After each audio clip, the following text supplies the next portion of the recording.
Good morning mga bossing. So, ayan, kitang-kita nyo naman sa title natin, no? So, ipapakita ko na sa inyo yung first touch reveal natin para sa nalalapit na Salubong 2026, yan.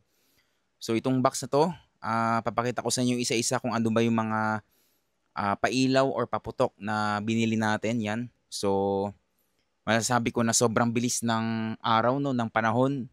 So, ilang araw na lang talagang sindihan time na naman, ayan. So, ayan mga pahero, wag na natin patagalin to. Papakita ko na sa inyo yung first touch natin.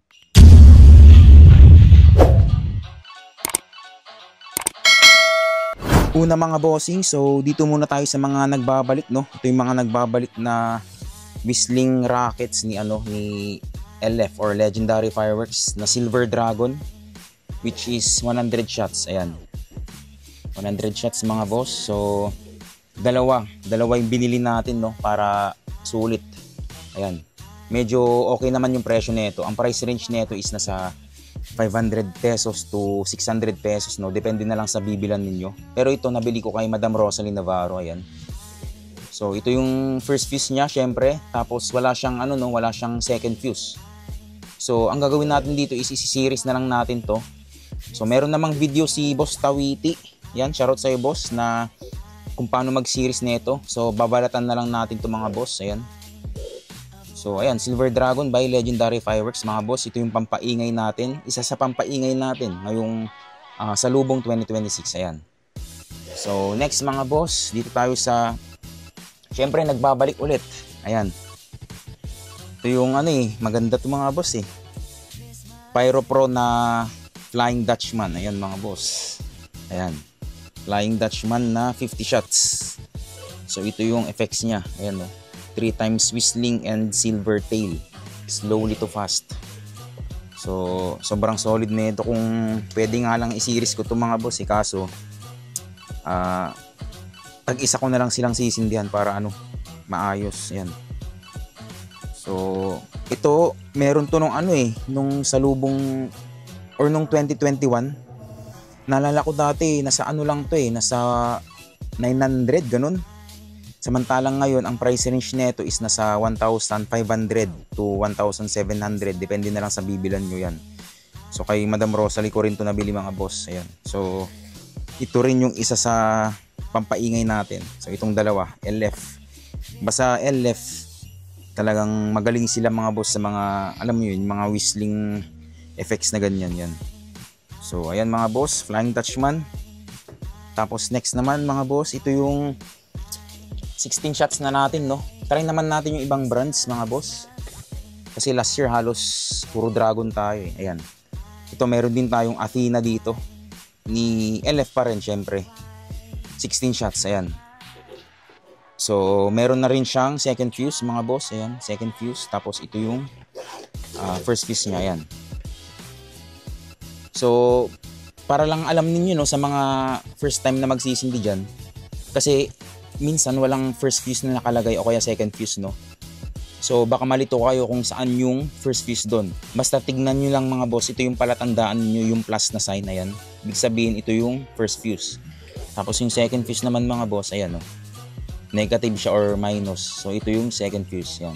Yung iba kasing kicks walang nakalagay na first fuse or second fuse. So ayan, para lang sa sa hindi nakakaalam mga boss, ayan. So 16 shots na large caliber. 1.2 inches yung tube nito mga boss, ayan. So ang effects nito nakita ko to maganda effects nito, kakaiba. Para siyang ba yung tawag dun? Falling leaves yata yung tawag dun. So kaya itatry natin to mga boss. So ang price range pala nito no, yung mga LF Blue nasa 900 pesos mga ganun or 950, depende na lang sa bibilan ninyo, yan. So kay Madam Rosalie ulit galing to. Ayan, ito yung 16 shots natin mga boss. Next naman, ito. Bagong labas yata to kung di ako nagkakamali. Ayan. Titanium Salute na 16 shots. Ayan. So, hindi ko lang sure mga boss kung anong brand to. Pero for sure, local brand to, no. So, sa mga nakakaalam, no, i-comment nyo na lang kung anong brand to mga boss. So, maganda rin naman yung effects nito, nakita ko rin. Yan. So, may second fuse na rin pala to, no. Ayan, no. Pero hindi ko lang alam kung alin dito yung first fuse mga boss kasi walang nakalagay. Ayun no. Pero kadalasan kasi nasa left side yung first fuse. So try na lang natin sa left siguro. Ayun mga boss, ayan yung bago natin no, titanium salute. So try natin yan sa salubong. So ang presyo pala nitong titanium salute mga boss is nasa 800 pesos. So okay na rin. Okay na rin yung presyo niya, worth it na rin. So i-check natin no sa salubong kung worth it ba talaga. Pero may video na kasing nakapost nito, eh okay naman, maganda naman siya. So next mga boss, ito medyo mabigat. Ayan, ito mga boss. Ito yung isa sa cake din natin ni Legendary Fireworks or LF. 49 shots na Waltz of Jujubee 2.0. So merong nilabas to dati na 16 shots na version, which is yun yung na-try natin nung salubong 2022. Sobrang ganda na ito mga boss, sa personal, promise. Sobrang ano niya, iliwanag niya, tapos ang ganda ng ano ba yung tawag dun, yung paikot-ikot na effects. So ang ganda na ito, kakaiba yung effects nito mga boss. So finally masusubukan din natin tong 2.0 or 49 shots niya na version mga boss. So ito, ang price range nito is nasa magkano nga to, 4,000 to 4,200 pesos no. Ayan, depende na lang sa bibilan ninyo at saka sa buwan kung anong buwan kayo bumili. Syempre pag mas maaga kayong bumili, eh mas makakamura kayo. Ayan. So kay Madam Rosalie Navarro ko rin to nabili. Yan, testing natin to. So ito yung fuse niya mga boss no. Ayan. So actually wala akong makitang second fuse niya eh. Walang nakalagay. Siguro babalatan mo to para makita mo. Pero dito is walang nakalagay. First fuse lang yung meron. So ayan mga boss, kung magbalak kayong i-series to, siguro babalatan nyo to. Ayan, Waltz of Jujubee 2.0. Next mga boss, yan, mabigat ulit.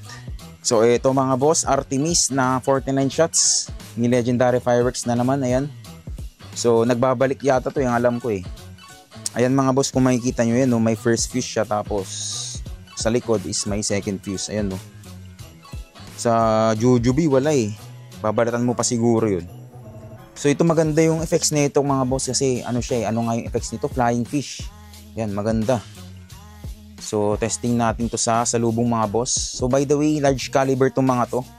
Itong Waltz of Jujubee tsaka itong Artemis. 1.2 inches yung tube nila. Ayan. So malaki yung sabog nito mga boss. So ang price range nito mga boss nasa 3,000 to 3,500 mga ganyan, depende na lang sa bibilan ninyo. So ayan, kay Madam Rosalie ko rin nabili to. Syempre lahat naman eh kay Madam Rosalie yan. Suki talaga. Salamat Boss Russell yan. So last naman mga pyro. So eto mga boss, ito yung kapatid ni Artemis. Vulcan yung pangalan niya, tapos 49 shots din. Ayan. So ayan, pares lang sila mga boss. Pares ng laki. Tapos pares na shots. Bale, maganda effects nito eh. Ano ba yung tawag dun? Parang raindrop ba yung tawag dun? O rainfall? Basta i-comment nyo na lang mga boss. Nakalimutan ko. Ayan. So, ang price range pala nito sa ngayon, ganun din. Pares lang sila ni Artemis na sa 3,000 to 3,500. Ayan. So, ayan mga boss. Sobrang gaganda na mga lineup ngayon ni LF. Ang hirap mamili actually ngayong taon kasi ang daming bagong labas ni LF. Ang daming nagbabalik.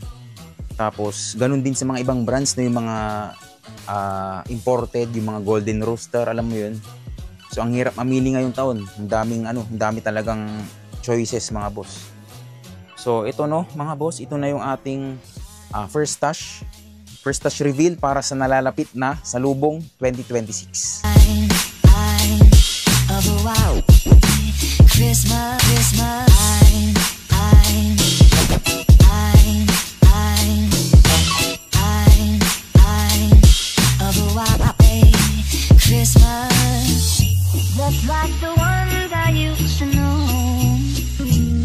So ito na nga yung first touch reveal natin mga boss para sa nalalapit na salubong 2026. Ayan.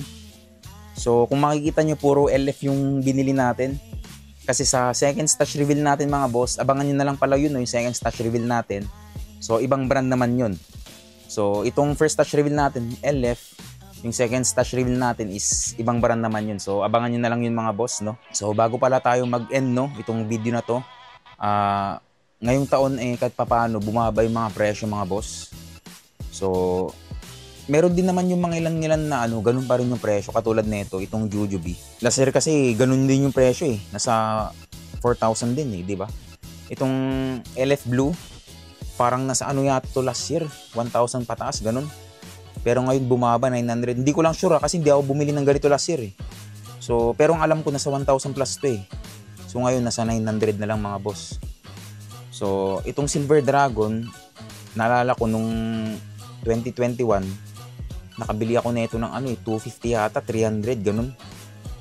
Pero ngayon nasa 500 pataas. Pero okay pa rin naman, at least bumaba, 'di ba? Yung mga pailaw ngayon bumaba kahit papaano.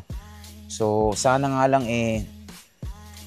patuloy pang bumaba para mas marami pang mga tao na or mga pyro lover or yung mga normal lang na tao na magpaputok, no. So ayan mga boss, so tuloy-tuloy lang natin tong ano, no, tradition natin. Kunti lang yung paputok ninyo or marami, wala yan sa ano eh, sa quantity kumbaga eh. Ang importante eh makapagsindi tayo, di ba? Yun naman yung ano eh, yung essence ng New Year, di ba mga boss? Sabay-sabay tayong magsalubong tayong family, tropa, alam mo yun. So kahit na kunti lang yung sisindihan ninyo, kahit na walang cake or walang pailaw, kahit na yung mga firecrackers lang, yung mga quitties, okay pa rin eh. Kasi wala naman sa ano yan, sa dami ng sisindihan ninyo mga boss eh, di ba? Pero actually, di sana ako magsisindi ngayon mga boss kasi maraming gastusin sa totoo lang. Tapos nakailang bansa din kami ngayong taon. Tapos next year na naman. Pero nung pagdating ng October, mga pa-end ng October, ganun, or first week ng November, dun na ako nagsimulang mag-scroll sa website ni Madam Rosalie. Talagang hindi ko mapigilan mga boss. Parang tama nga naman yung yung sinabi ni Boss Michael ng SRC. So may napanood kasi ako na parang ini-interview yata siya nun. So sabi niya na para kang pilay pag wala kayong paputok or wala kang sinisindihan na kahit anumang paputok. Which is tama nga naman, di ba? Para kang, alam mo yun, wala kang magawa, wala kang sinisindihan, bagong taon. Samantalang yung mga kapitbahay mo nagsisindi, di ba? So, alam niyo yun, kahit kunti lang, at least, meron tayong sisindihan at saka masaya yung bagong taon natin for sure mga boss. And ayun mga boss, ito yung first touch natin, no? Ayan, napakawento pa tayo. And isa pa pala mga boss, kung napanood nyo na yung New Year's Eve in the Philippines ko, yung Salubong 2025, yung last year lang. So, actually maraming nag-comment doon maraming parang na-touch doon sa huling message ko. So, kung di nyo pa napapanood, panoorin nyo na lang yung video na yun. Tapos meron akong doon parang message doon. So, marami nag-comment doon, nababasa ko naman. So, karamihan sa mga nag-comment, sa mga kapayro natin dyan, same din kami ng karanasan, which is yung tatay talaga yung nag-introduce sa amin ng mga paputok, no. So ayan mga boss, so share ko lang sa inyo, no, na ko lang kasi up until now marami pa rin nagko-comment eh. So minsan hindi ko na na-comment kasi medyo busy talaga ngayon. Pero nababasa ko yan, nilalike ko naman yan mga boss. So ayun lang mga boss, napahaba tayo, napakwento tayo. So namimiss ko lang kasi yung vlog na ganito about sa fireworks kasi usually around November to December lang tayo nakaka-vlog about sa paputok. So ito mga boss, first stash reveal natin. And gaya ng sabi ko kanina, abangan nyo na lang yung second stash reveal natin. So next week ko naman i-upload yun. So ayun mga boss, maraming salamat sa suporta ninyo. So maraming salamat mga boss. I-follow nyo na lang lahat ng mga social media accounts ko. Pares lang naman yung pangalan, Jansen Frianeza Pyro. Sa Facebook, TikTok. So i-follow nyo na lang yan. Tapos mag-comment na rin kayo mga Pyro kung ano man yung gusto nyong sabihin about sa akin. Kung may tanong kayo sa akin, i-comment nyo, magre-reply ako, promise. So ayun mga boss, maraming salamat sa inyo. At kita-kita tayo sa susunod kong video.